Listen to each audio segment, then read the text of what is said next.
Good day everyone, welcome to my YouTube channel, Math with Ajinako. Today we shall be discussing logarithm. If you are new to this channel, please hit the subscription icon somewhere around your screen there. Enjoy the class.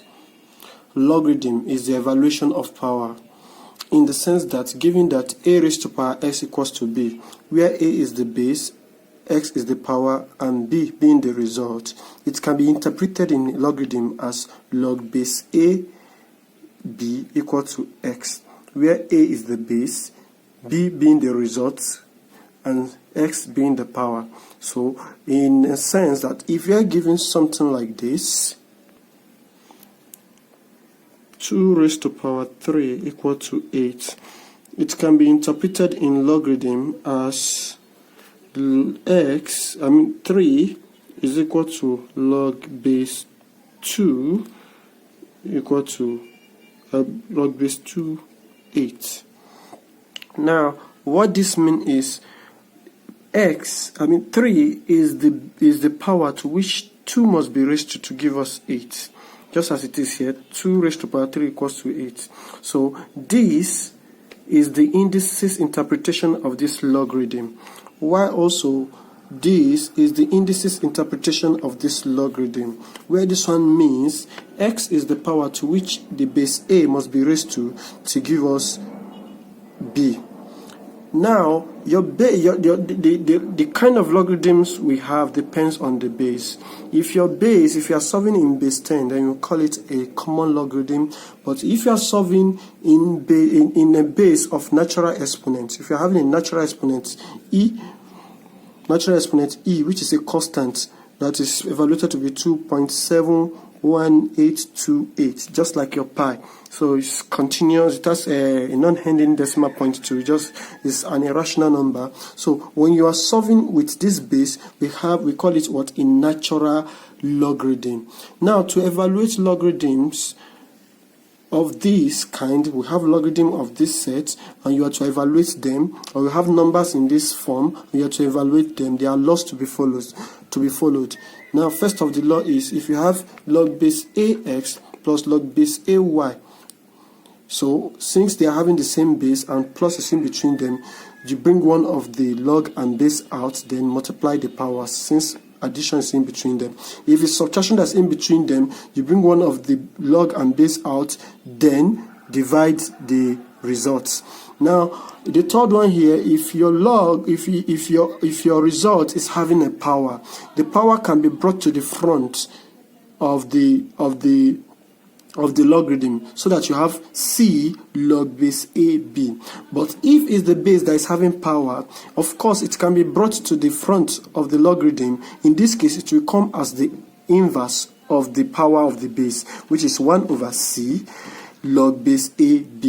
Now if you have a logarithm where the base and the results are the same, meaning log base aa, this will give us 1. It will always evaluate to give us 1, because we know that what?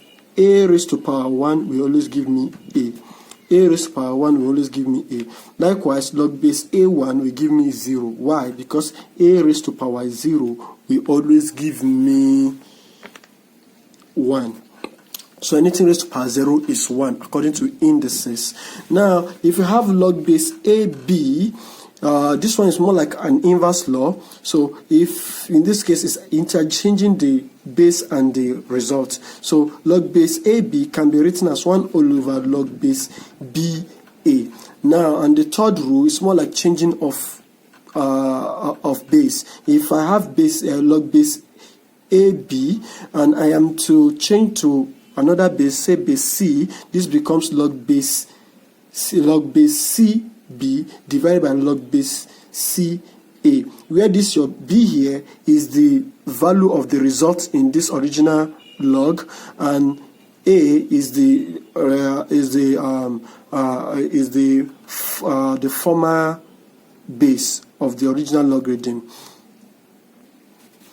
But do note that supposing we are given that y is equal to a log base a raised to power log base ax, where a here happen to be the base in this indices in this index form, and a is the log, is the base of the logarithm here. So if you see, this is a and this is a. When you have something like this, and we said is equal to y.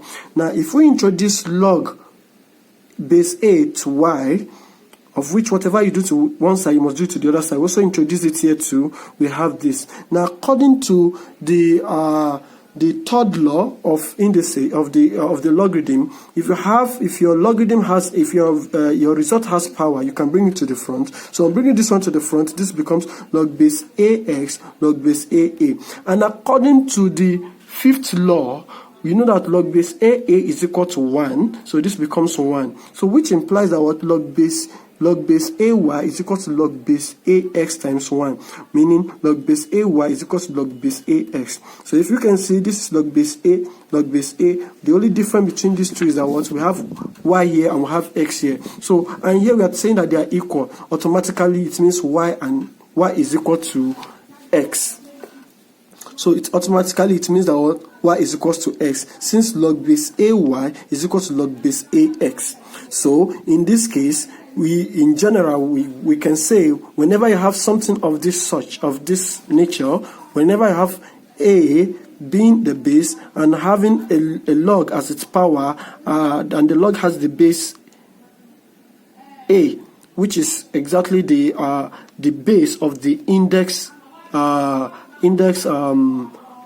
statement, then the value we have, the result we have inside the log will be the final solution. I hope that's very clear.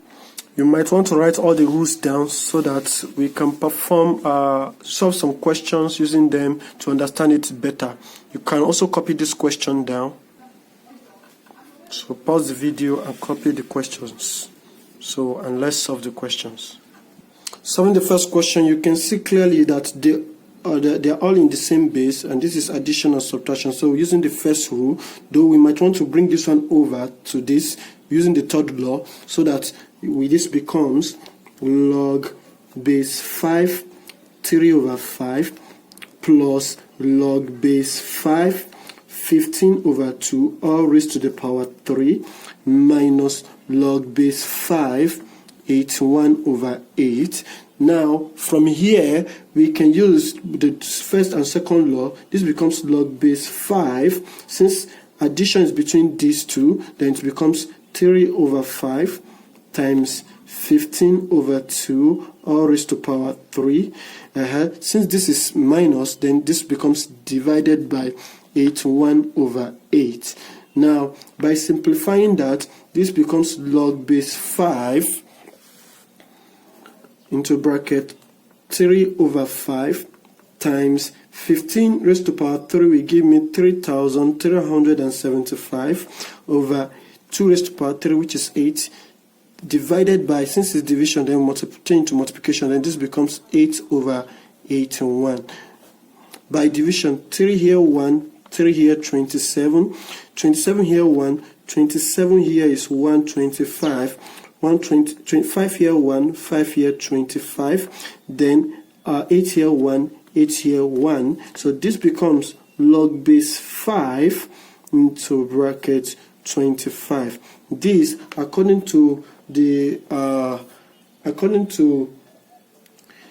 fifth law, we can write this one as log base 5 raised to power 2. Bringing this one over here, according to fifth law, it becomes log base 5, and this is equals to 2 into bracket 1. Log base 5 is going to be 1, and this is equal to 2 as our final answer for question number 1.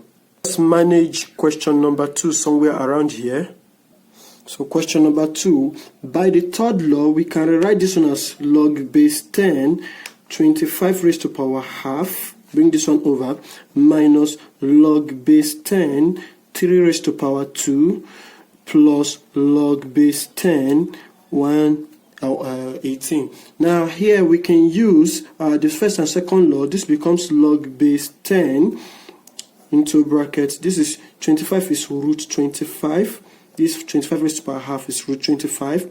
Now, since this is division, so do the addition first. Bring the addition closer. Then this becomes times 18. Now, the next, which is 9, over 9.